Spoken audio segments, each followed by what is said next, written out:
ఎవరు చెప్పట్లేదు? హల్లెలూయా. రూతు.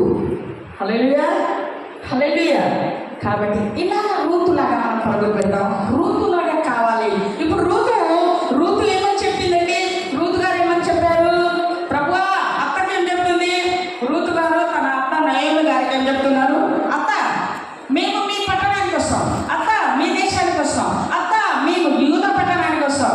అత్త, అక్కడే ఉంటారు. అమ్మా, అక్కడ వాళ్ళు వేరే వాళ్ళు, ఇక్కడ మోయాబు వాళ్ళు వేరే వాళ్ళు. అక్కడ మీరు మళ్ళీ పంపిస్తారేమో. పంపించేదాకా చూస్తాను, వస్తాను, నీ వెంటనే వస్తాను. కానీ ఓర్ప గారు తిరిగి ముద్దు పెట్టి ఓర్పు లేక మరి ఏం చేసింది?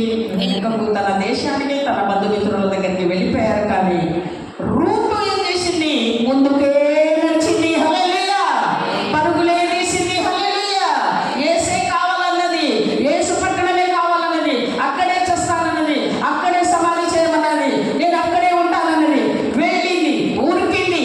నాకు కావాలని యేసయ్యను ఆమె ఎంతగా పరిగెత్తిందో అంతగా దీవించబడింది. దేవునికి స్తుతి కలుగును గాక. గట్టిగా చప్పట్లు కొట్టాలి. గట్టిగా గట్టిగా గట్టిగా.